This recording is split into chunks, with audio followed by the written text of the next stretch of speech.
Warning, some of the contents of this video are dangerous and should be researched thoroughly from many reputable sources before ever being attempted. All information in this video is personally researched.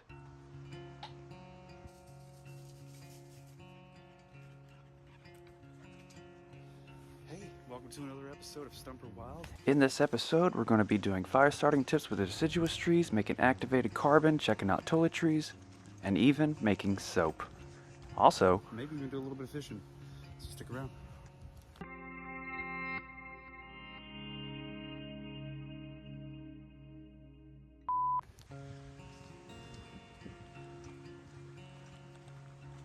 while on the trail towards your site, it's always a great idea to find things to make your fire starting a little bit easier.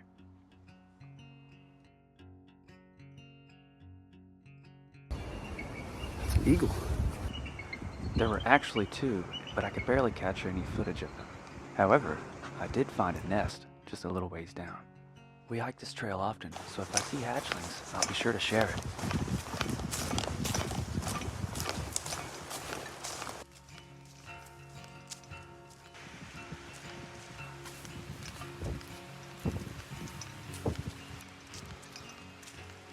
Looks like we made it. Let's go ahead and start unpacking.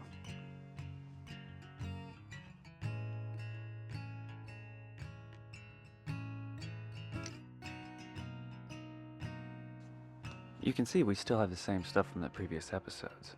The only difference about today was it was much more windy, so it took a lot longer for me to get this tarp set up. Knocking my stuff over, I even finally gave up and sat in the hammock for a second. Finally, our perseverance prevailed and we got it up. But it definitely took a lot longer today. It just goes to show, no matter how prepared you are, things can happen. All right, you know what time it is. We gotta get some dry tinder. Like the other episodes, we're gonna be looking for deciduous trees, no coniferous. I know it seems like I'm only looking at deciduous trees, but I promise there are many uses for coniferous trees, and we'll be sharing them in probably the next episode.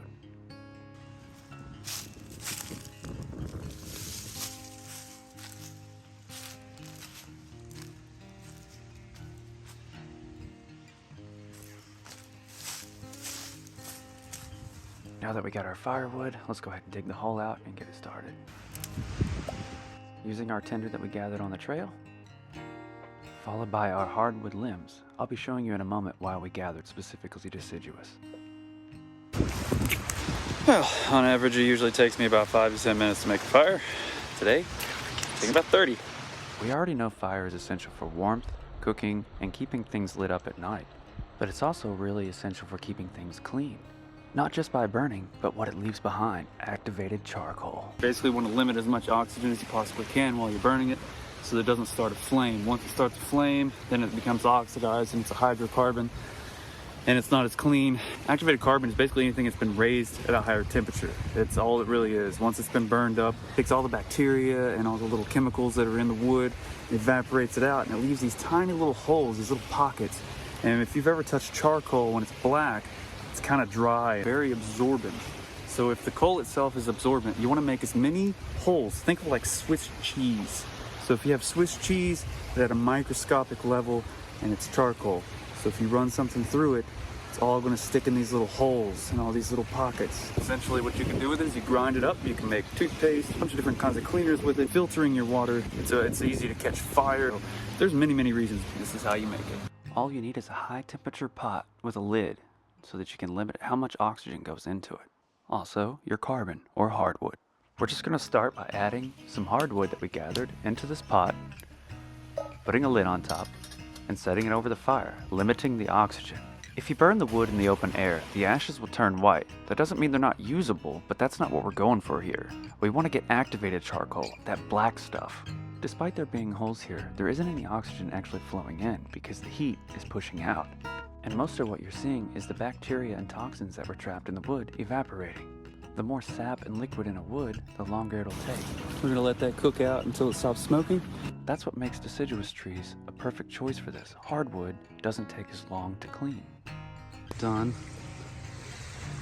The steam finally stopped, and we ended up with this nice, brittle charcoal. But we're not done just yet. We still need to grind this down. You can further activate this by heating it up and applying steam. Some people suggest lemon juice, but my research is telling me otherwise. So now that we know how to make activated carbon, it takes a while, so let's consider things that we can pack, like deodorant, shampoo, a nail clippers kit, and some scissors. And if you got wild hair like mine, I consider a trimmer, a razor, and some beard oil. Toilet paper should be the most obvious. Toothpaste and a toothbrush, which can be replaced by activated charcoal. Dental floss, and cologne if you're not hunting. Soap, which I'll be showing you how to make here in a minute. Before we do that, it's time to start cooking. For this meal, we're gonna need honey, apple cider vinegar, oatmeal, all the things we have already, an apple, and some milk if you want. All the steps and ingredients will be in the description.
This oatmeal was so good, I almost finished it before recording all the footage. Now let me show you how to make some coffee without a filter. This is an old military trick. All you need to do is boil the water, pour your coffee grains directly in, and then add cool water to the top to shock it. This will cause all the beans to sink to the bottom, and then just take some time straining it off the top.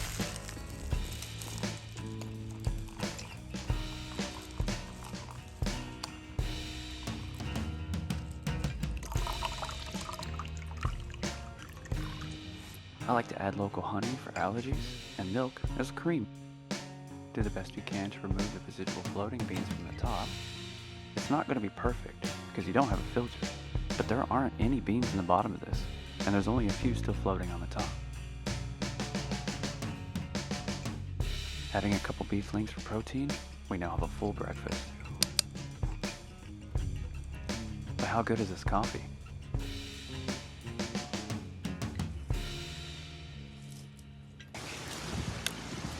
Now let's move on to the next thing. Well, let's do some fishing. It is the colder season, so I'm not having as much luck right now, but I still have to give it a shot. I'm going to be utilizing this Castmaster and doing a little bit of active fishing. Active fishing is when you continuously cast and try to find the fish, and you consistently reel it in.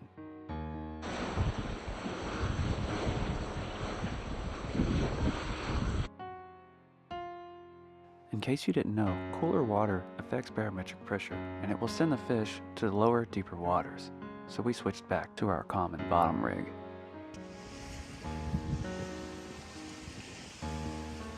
But we didn't stop there. I decided to give it another shot around some fresh water. I was very amazed to see how much wildlife was in this area.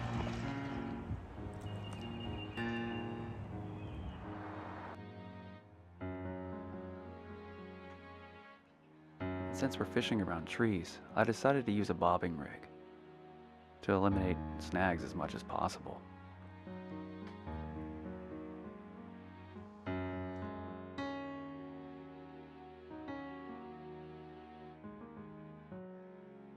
The bait I'm using today is night crawlers. Basically, you want to stick it through the side without going all the way through, and then run it up the hook, trying to keep it in the shape of the hook. Run it over the eyelid so it doesn't slip off, and hook it one more time all the way through, somewhere around the bottom, leaving some trailing off to attract fish. Despite all these efforts, I still didn't catch anything yet. But that doesn't mean we have to go hungry. Let's check out some foraging. Here's an interesting mushroom known as jelly ear. It has many other common names, most of them including ear in the title. It grows on deciduous trees, and as you could guess, it looks pretty much like an ear. Although it doesn't look or sound appealing, it is actually edible. Just make sure you have that particular mushroom before you eat it. Another one that grows commonly on coniferous trees is something that doesn't look very appetizing, but is edible. It's known as witch's butter. This is yellowed witch's butter. This can be eaten raw and is said to have anti-tumor properties as well as a potential to treat certain respiratory conditions. You can go a while without food, but not without water. There are 2 essential steps to having clean water to drink. One of them being filtering. Filtering it by itself doesn't always guarantee clean water, so you're going to need to purify it. One way you can do that is by adding these tablets we talked about in the last episode. Although iodine tablets are effective and useful, I don't recommend using them as your first option. The cleanest way is boiling it. Similar to our active charcoal, this boils out the impurities and comes out as steam, which is essential for the next step on how to make soap. Do you remember the animal fat we collected in the last episode? Animal fat along with wood ash are the 2 essential ingredients to make soap in the wild. Here's how. Okay, right here I have 2 setups for 2 stoves, some firewood ash, animal fat, some gloves from my med kit, and a container to use as a mold when we're finished. I'm using 2 stoves to speed up the process to show you this video. Key and essential ingredient is water. And you're not going to want to use tap water. You're going to want to use fresh spring or rainwater. First, start by mixing your wood ash with water. About half and half will work. Next, you're going to want to melt down your fat. During this step, your wood ash would have become lye once it's boiled. After the first boil, your lye will be dangerous to touch. I recommend avoiding the fumes as well. After the water is boiled through once, do it a second time, utilizing the same ash with a little bit more water. Be careful to not let the animal fat get too hot. It needs to be at about 100 degrees Fahrenheit. After you've boiled the ash through a second time, you'll notice it turns a yellowed color. That is your lye. Mix it straight into your 100 degrees Fahrenheit animal fat and mix for about 20 minutes if you're using a stick. Try to keep it consistently at 100 degrees. Mix the 2 into your mold. If you're worried about the temperature, remember your body temperature is about 98.6. If you notice it's still watery, you can add a little bit of salt, not too much though. This will speed up the dehydration process and get you closer to a bar of soap. Most of this is trial and error, so if you still have liquid, you can boil it through one more time. The goal is to get as close to a syrupy mixture as possible. Next, you're going to want to utilize that coffee filter we forgot earlier, or you can use a rag. Your filter or rag will trap all the fat that has been bonded to the lye, the end result being your soap. All the other water and chemicals that goes to the bottom, you can just dispose of this or use in your next batch. Depending on how well you perform this process, it could take up to 7 days, and you may not actually get that much, but let's give it a shot and see if it works. It feels kind of like lotion, but once you rinse it off, it feels just like soap. I will be including all the steps to this in much greater detail in the description. We went through a lot of things and a lot of different topics in a very short amount of time. If you have any questions of anything in this episode, or if you would like to see something in future episodes, be sure to comment, and I'll make every effort I can to get that information to you as soon as possible. You can even comment what your favorite parts are, so we can include more of that in future episodes. The day has come to an end, and it's time to pack up and leave. As always, leave no remnants of yourself behind on the site.